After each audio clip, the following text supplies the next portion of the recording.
il est possible d'utiliser des formules et des polices spécifiques avec des symboles pour créer vos propres graphiques. Et cela peut s'avérer utile si vous avez par exemple énormément d'éléments et que vous ne pouvez pas générer un graphique prédéfini avec Excel parce que vous avez trop d'éléments. Par exemple, ici j'ai une liste de produits et vous le voyez, j'ai énormément de produits qui sont proposés. Je pourrais d'ailleurs même en avoir plus, ce qui m'empêcherait de générer un graphique puisque celui-ci serait trop complexe. Je souhaite avoir simplement des barres qui m'indiqueront ici quel est le solde, quels sont les mouvements de mes stocks. Vous le voyez, parfois ils sont positifs, parfois ils sont négatifs. Je vais donc créer une nouvelle feuille qui va s'appeler mouvement, à l'intérieur de laquelle je vais afficher différentes barres, à droite pour les valeurs positives, à gauche pour les valeurs négatives. Par exemple, ici, je vais pour le premier produit rédiger ma formule. Donc je vais utiliser la formule REPT. Je rentre égal, puis R, E, P et T. Ensuite, j'ouvre ma parenthèse. Cette formule va me permettre de répéter un certain nombre de fois un caractère. Ce caractère, je vais le mettre entre guillemets. Donc j'ouvre les guillemets, je vais mettre par exemple une flèche vers la droite pour indiquer que ce sont des valeurs positives, et je vais fermer les guillemets. Ensuite, je vais indiquer le nombre de fois, donc un point virgule, et j'indique le nombre de fois. Le nombre de fois, il s'agit du nombre d'éléments dans mon mouvement de stock. Donc je vais simplement me rendre ici sur la feuille stock, et je vais sélectionner F3 tout simplement. Je peux maintenant ici fermer ma parenthèse comme ceci et j'appuie sur la touche Entrée.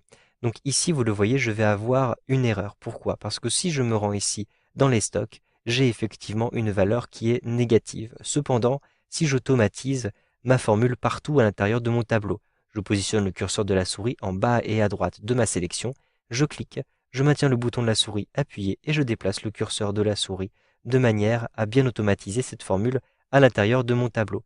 Je vais avoir de temps en temps, vous le voyez, des flèches qui sont répétées dès que j'ai une valeur positive.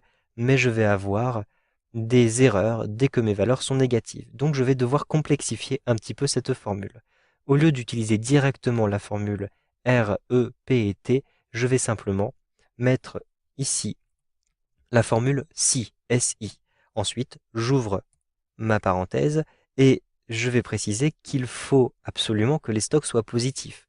Donc, entre parenthèses, je vais indiquer que la valeur qui se trouve ici en F3 doit être supérieure à 0. Ensuite, je mets un point virgule et je conserve ma formule rept.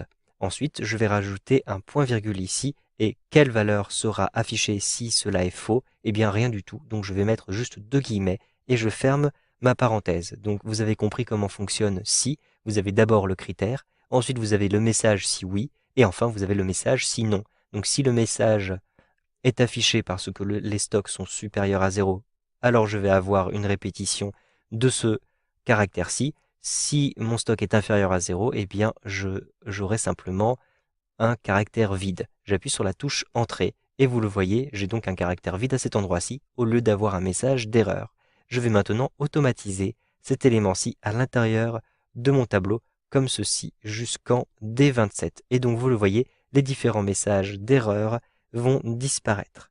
Que faire maintenant pour avoir les mêmes flèches mais avec des valeurs négatives? Vous allez rencontrer un problème puisque vous ne pouvez pas demander à Excel de répéter un nombre négatif de fois un caractère. Donc vous allez en plus utiliser la formule ABS pour absolu. Retrouver les valeurs absolues, c'est-à-dire les valeurs positives. Donc je vais simplement rédiger à nouveau ma formule est égale à si et j'ouvre ma parenthèse. Je vais rechercher maintenant le critère, donc il faut que la valeur ici soit maintenant inférieure à 0 et ensuite je vais rajouter un point virgule. Maintenant je souhaite répéter un caractère, je vais d'ailleurs mettre le caractère flèche vers la gauche comme ceci pour bien indiquer que ce sont des valeurs négatives. N'oubliez pas derrière les formules d'ouvrir les parenthèses et ensuite de les refermer. Le deuxième argument sera le nombre de fois qu'il faudra répéter ce caractère. Donc je souhaite avoir la valeur absolue de cette valeur qui est négative.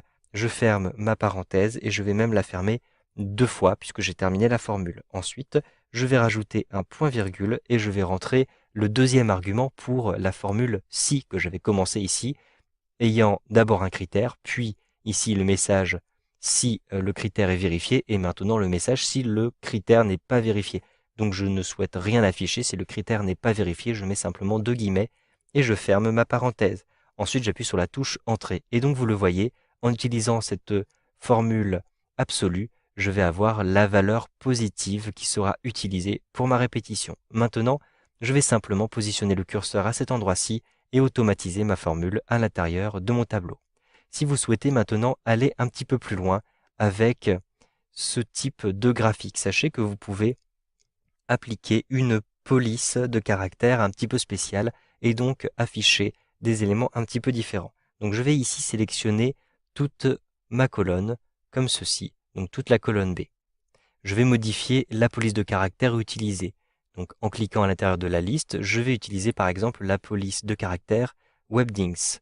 Je sélectionne cette police de caractère. Je vais d'ailleurs, vous le voyez ici, avoir des carrés. Je vais sélectionner de la même manière les différents éléments qui se trouvent dans ma colonne D et je vais choisir la même police de caractère, donc Webdings. Et j'appuie sur la touche Entrée. Donc j'ai ici des caractères spéciaux. Je vais maintenant modifier mes caractères pour avoir quelque chose de plus joli.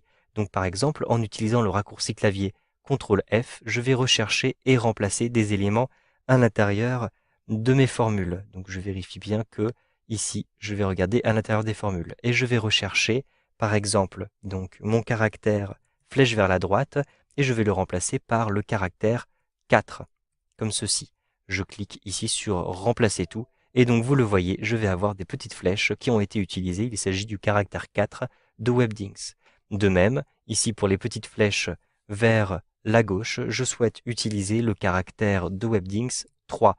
Ensuite, je choisis remplacer tout et donc je vais avoir, vous le voyez, cette petite flèche qui est utilisée. 25 remplacements ont été effectués. Je clique sur OK et je ferme cette fenêtre pour retrouver le graphique que je viens de créer avec cette formule. Vous savez donc maintenant comment créer des graphiques avec des symboles et des formules dans Excel 2013.